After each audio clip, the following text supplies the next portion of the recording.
Hey everyone, I'm back, and today we're going to be talking about Joker, starring Joaquin Phoenix, Robert De Niro, and this movie is about the origin story of Joker, but it is not taking place in the DC Extended Universe with Henry Cavill, Ben Affleck. It's set in its own universe, and it's just its own thing.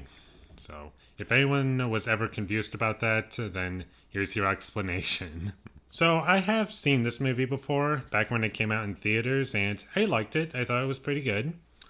I enjoyed a lot of scenes in it. There are some things that I didn't enjoy about it, but overall I really liked it. But upon revisiting the movie, I didn't enjoy it nearly as much, but I enjoyed it overall, though I have some issues with it. So what do I like about this movie? Joaquin Phoenix as Joker, he's great. Robert De Niro, he's really good in the movie, and those two carry this movie, even though Robert De Niro's not in it a lot. I still think he does a good job helping out the movie. Joaquin Phoenix, he's really great in this movie. He carries the whole movie, and he pulls it off. Other things that I liked about it, I enjoyed the violence in this movie. I thought that the violence was fun, even though it's not like it's supposed to be disturbing. I didn't find it as disturbing as I think the movie thought it was, but I enjoyed it overall. Even though there's not a lot of violence, I enjoyed that it's R-rated. I know that's kind of a weird thing to praise, but superhero movies are usually PG-13, and you don't really get rated R superhero movies or comic book movies. And it's always nice to see. There are scenes in this movie that I think are really good in the second half of the movie, and I do find the first 15 to 20 minutes to be a bit of a drag for myself. However, once we get to... There's a scene in a subway. Once we get there, that's when the movie starts to get really good for me.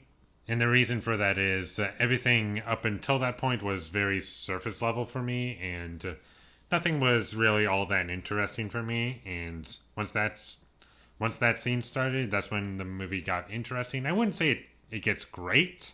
However, I would say that in terms of my own personal enjoyment and investment of the film, that's where it started for me. Now I'm going to start talking about the things I didn't like. And I don't really have a whole lot of negatives in this movie, but there are things about it that I wouldn't say are negatives, but rather things that didn't impress me. My biggest issue with this movie is there's like a dream sequence in this. It's not really a dream sequence, but it's our main character imagining another character along with him.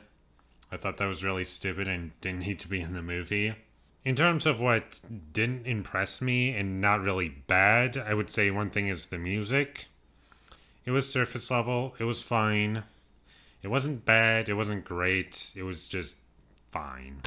The soundtrack choices were fine. I thought the actual score for the movie was fine. I just felt as though the music did not really help the movie at all. And if you took away the music entirely from this, took the music out of this movie entirely, the movie would be no different.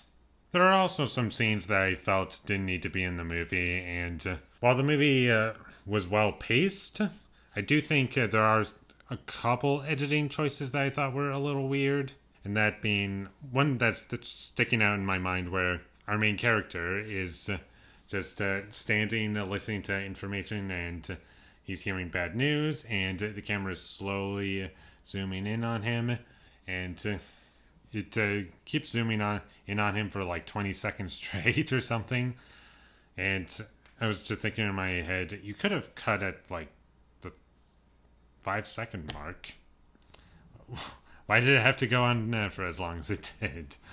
And I don't understand why that was a thing. And it's not a huge issue for me. It's just something that stood out to me and distracted me.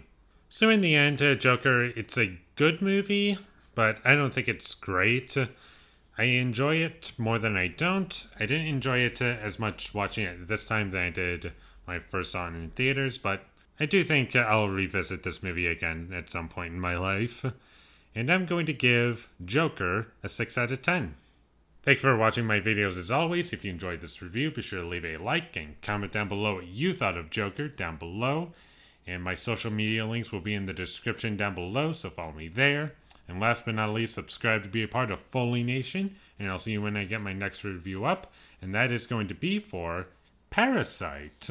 Until I get my review up for Parasite, thank you for watching and have a great day.